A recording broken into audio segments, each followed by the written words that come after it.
Hey everybody, welcome to another replay from Stroker McGavin once again, and this time he's on the same map, same spawn, but this time he's got his 1390 out.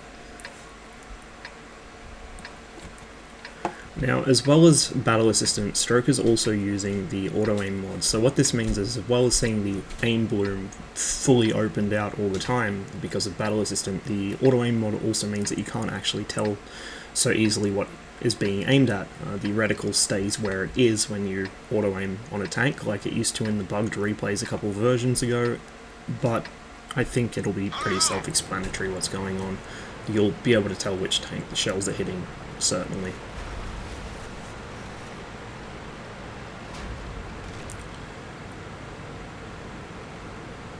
This match starts much like any other on this map, with the light tanks and mediums beelining it for the hilltop. The enemy lights come up as well. Fortunately for Stroker, and unfortunately for the VK2801, the LTTB goes for a ram, which knocks off most of his hit points. He then decides not to engage for some reason. Stroker gets lucky here in that he is the absolute last tank that these guys decide to pick on. And it does kind of become a bit luck of the draw when you get up the top of the hill in a chaotic light tank brawl.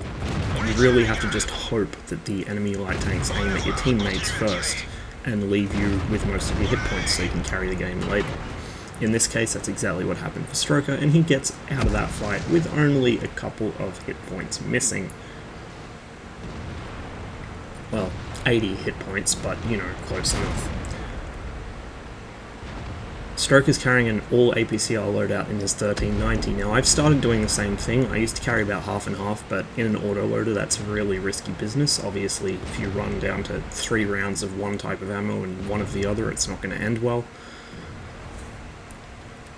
The 1390's gun doesn't necessarily need APCR in tier 9 matches, but when you're in a tier 10 match, especially because a lot of the time it does come down to you to use your gun and try and carry bads, you do really need to have as much chance of penning the enemy as possible. And so APCR in this tank is not required, but heavily suggested. It does become expensive very fast. That's one of the reasons I don't really play my 1390 very much anymore. Now the hilltop's been won. Stroker and the medium tanks that are up here with him, and heavy tanks in fact, there's an IS-6 up here, can get to work using it to hit the enemy tanks around the base of it, and also in the enemy base. Quick shot in the back of the E75's turret there, or the side of it. There's a Tiger and a Tiger II sitting way back, but there's no real reason to pop out of cover and risk getting hit by them. So Stroker begins to shift back and refocus on the west flank. The southwest corner is looking pretty ropey. Stroker's team have somehow allowed 3 medium tanks, 2 of them super Pershings, to get into that position relatively untouched. Now those super Pershings are going to be a problem out there because they've got a fair amount of cover, and once they're in that cover, it's going to be very difficult to try and weed them out. However, the KV-13 is not as big of a threat. At least, not yet.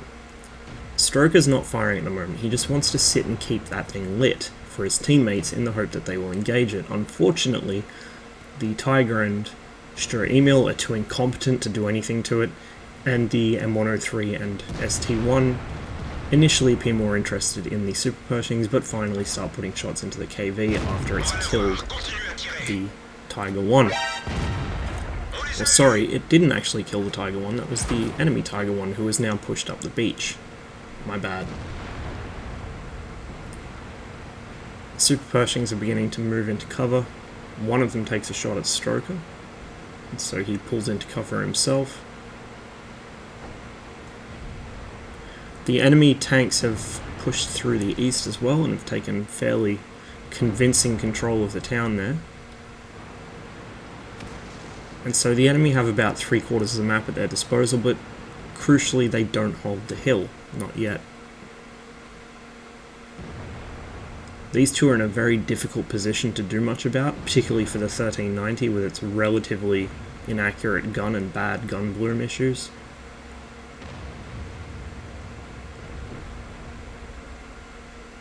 They do expose themselves to take shots. Stroker could have taken a couple shots at them there, but I'm supposing he wanted to hold his fire to avoid attracting their attention. He is still spotting for his allies. Unfortunately, his allies are atrociously bad shots and are failing to really have much effect on these two Super Pershings. Not least because the ST-1 has fucked off and decided to engage the E-50 and Jagdpanther 2 instead. Stroker goes after the E-50, the ST-1 finishes it off, and with one shell left, Stroker sees an opportunity here in the form of this 16 hit point E-75. If he can get a shot through the side or rear of that thing and blaze past it, he should be able to kill it and escape the Tiger II. Sure enough, the Tiger II does get a shot in, but Stroker is able to finish off the much more threatening E-75 and make a mad dash for cover, and it looks like the Tiger's shell actually went underneath his tank there. The enemy do still have a Tortoise overlooking their base from the usual TD sniper ledge, and so Stroker doesn't go any further. He stops to reload behind cover and then turns around to finish off the Tiger I,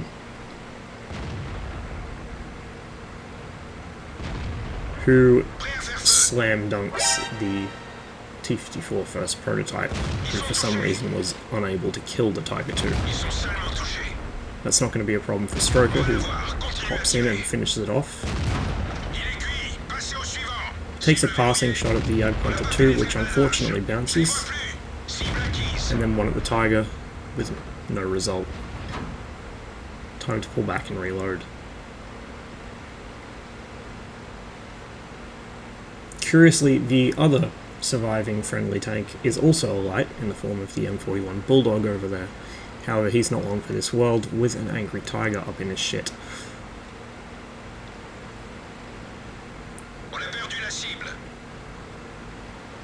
The enemy Tiger is beginning to push on Stroker now, but he's almost loaded. He's possibly going to take a shot here, but he's actually able to juke it. He does take the second shot from the Tiger, but by now he's loaded, and it's all over for that guy. Things are looking a lot closer now, although it's only Stroker left against the remaining 3 enemies. Worth noting, the ST-1 on Stroker's team, who is actually a 46%er, is busy telling the best player on the enemy team why he is somehow better than him. Apparently because he just gets bad teams, and that's why he doesn't have good stats, but he's a good player, you see. Obviously, every 46%er is a brilliant player who's just held down by bad teams. It's nothing to do with their individual ineptitude. Stroker's able to get around the 3805 before he can get a shot off, and as it backs itself against a cliff to try and stop him from circling it, it sabotages itself because it can no longer turn effectively to get its gun on him. Makes a quick reload. He's down to 14 shells, and he's still got 2 enemy tanks to deal with. When they were last seen, the Tortoise was full health, and the Super Pershing had most of his as well. It's not going to be easy.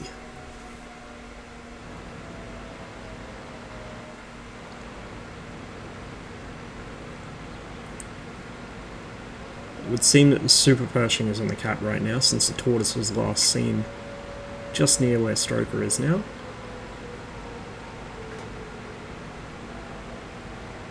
Bit of hesitation there. He wanted to make sure that he wasn't going to run face first into the Tortoise, which could one-shot him at this point. Unfortunately, the Tortoise has just moved into cap. Thanks to its large size and therefore bad camo, the Tortoise is the first thing to get lit, and in fact the only thing to get lit.